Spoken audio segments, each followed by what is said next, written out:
We're so grateful you're here with us today. My name's Austin Cagle, and I'm excited to share with you a little bit about the Hebrew word barak, meaning to bless. I've always been really interested in language and how it operates, especially though in the Hebrew language, it's so unique, so different from how we operate in English. And I think today and throughout this series, you'll find that digging a little deeper into the meaning of this word will open up new understanding for you around the nature of God and how he relates to humanity and creation, everything in the world. When I was in high school, I had an opportunity to pick a life verse. I'm sure many of you have done the same thing. And I picked Psalm 1. I remember putting it on the pocket of my Letterman's jacket.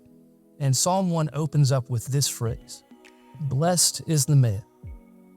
Blessed is the man, that barak blessing. And I have asked the question throughout my entire life, what does it mean to be blessed? And of course, there are different ways of translating. There are different words, sometimes use the word happy, sometimes fortunate. And honestly, it gets a little bit more complicated as we look throughout the rest of the Old Testament. Even just a few passages later, another Psalm, Psalm 115, we can read together.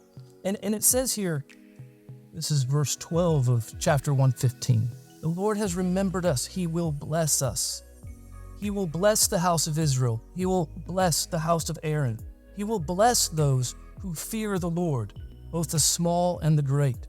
This repetition of the same word, bless, with a unique meaning.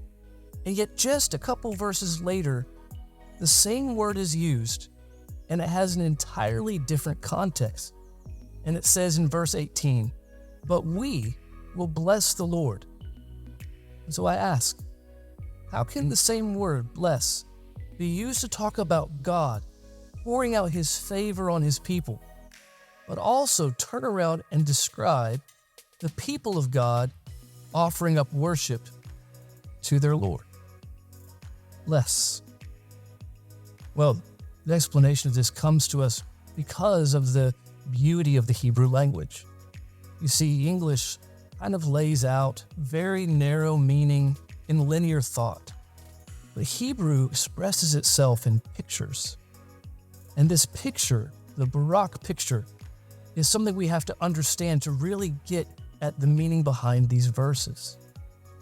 Let me take a minute and kind of explain to you what this image is, and then after that, we'll be able to understand the meaning of some other important terms that will carry with us throughout the rest of the episodes as we walk through all of Scripture and seeing this special relationship between God and his creation and how he pours out his blessing and how creation offers up blessing to the one who made it. The image is that of a king with his hands spread out, offering to the people that he serves and rules everything they need for life, flourishing, for protection, for provision. It's the image of a benevolent, powerful, loving ruler, giving to those whom he loves. But it's more than that. You see, the image is fuller. We can picture the one side of this, the posture of a king to his people, and the activity of a king to his people. But the image in Hebrew is actually comprehensive. It's relational. It includes the posture of the people to the king. And so the people are in a position of worship, of bowing in reverence, in obedience, in offering everything that the people of the ancient world were expected to bring to their king.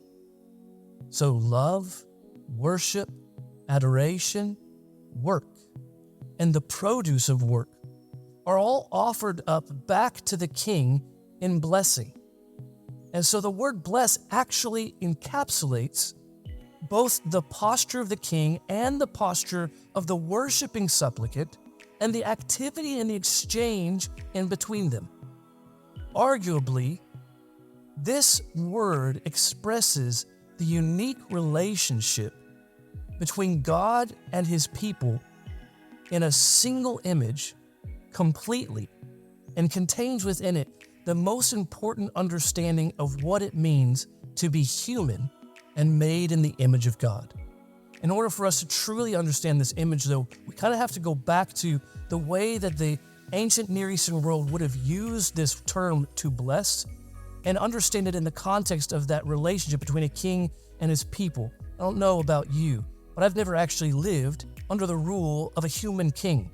And so my ideas and expectations of what that looks like are kind of fantastical, maybe built on stories or my slight misguided understanding of history.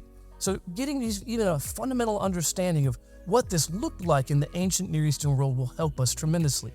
So today we're going to look at a number of terms. The first one is covenant. What does it mean to have a covenant relationship? The second term is actually a combination of two words, suzerain and vassal. Both of those words referring to a particular kind of king or ruler in the ancient Near Eastern world. After that, we'll look at the word to bless in the context of a covenant, specifically a suzerain-vassal covenant. And finally, we'll understand the opposite of blessing, cursing, in the context of that same relationship. So let's go ahead and jump right in. The term covenant is one that most Christians have heard throughout their entire life, sometimes referenced to the Old and the New Covenant of the entirety of Scripture, sometimes referencing even the Scripture itself, the Old Covenant or the word Old Testament, or the New Covenant and the word New Testament. And sometimes it carries meaning, a mystery meaning for some. They kind of imbue this with some spiritual meaning. The reality is the word covenant is a very simple and basic word, and it just means a treaty. Covenant is an agreement between two parties. And in the ancient world, there are a lot of different kinds of covenant agreements, different kinds of treaties between parties. But you also see in the Old Testament a number of other kinds of agreements. You think back to the story of Noah. And here God has just poured out judgment on the whole earth in order to start anew with his relationship with humanity and all of creation. But after he has brought destruction on the whole world, he makes a promise. So the God of heaven, the King of the universe, declares, I will never again destroy the earth. And so God, in his position of power and sovereignty and authority, makes this promise to all of creation. We will never again destroy the world with a flood. And that is a promise covenant.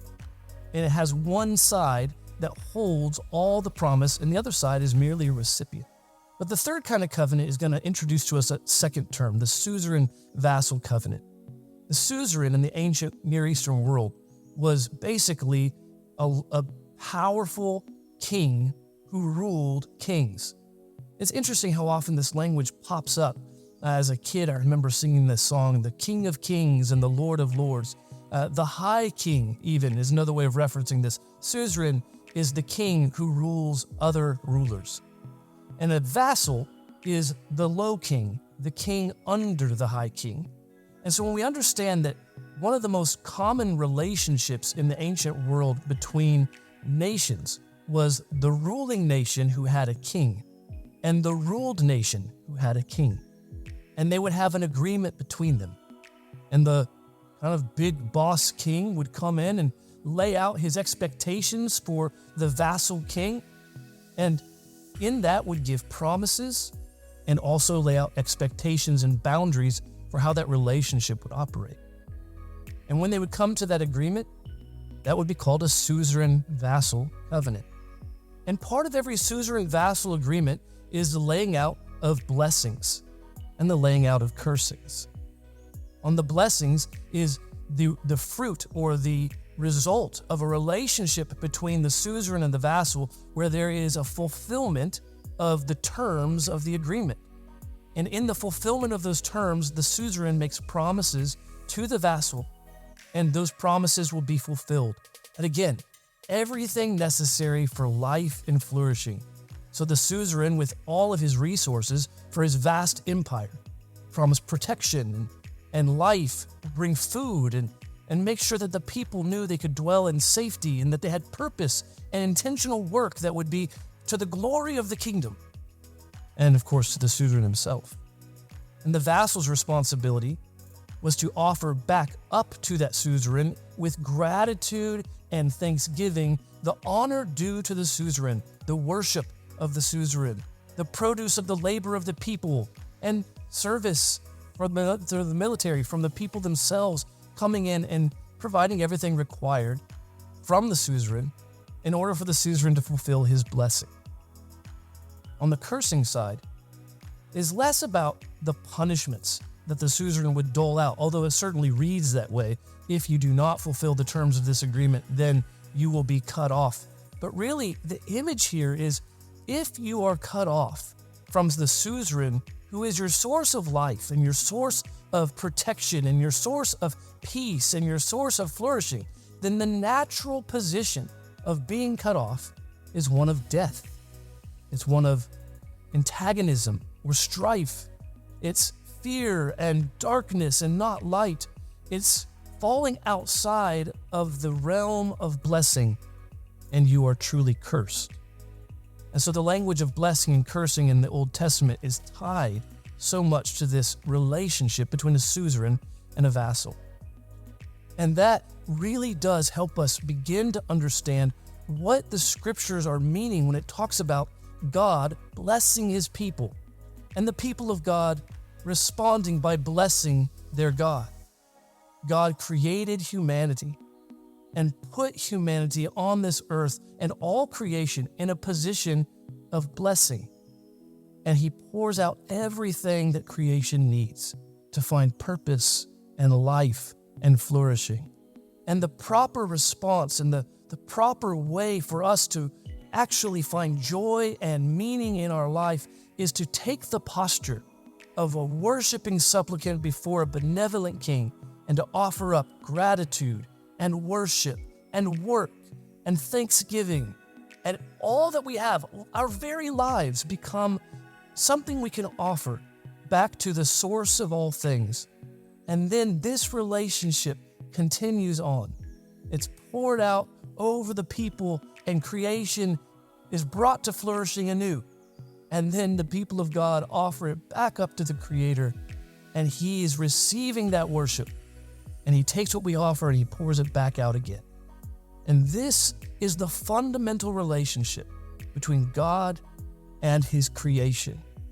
And as we walk through the rest of the episodes, as we look at all the different ways that blessing is laid out throughout the scripture, I think we'll begin to see a fuller picture of what God has revealed to us about how we can live into this blessing. What does it mean when it says, "Blessed is the man who does not walk in the counsel of the ungodly, or stand in the way of sinners, or sit in the seat of the mocker, but his delight is in the law of the Lord, and on his law he meditates day and night. And he will be like a tree planted by the rivers of water that bears its fruit in its season."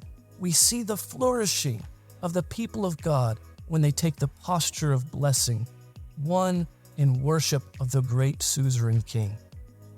In our next episode, we will look more closely at God's specific appointment of humanity as his steward kings, the vassals over all creation.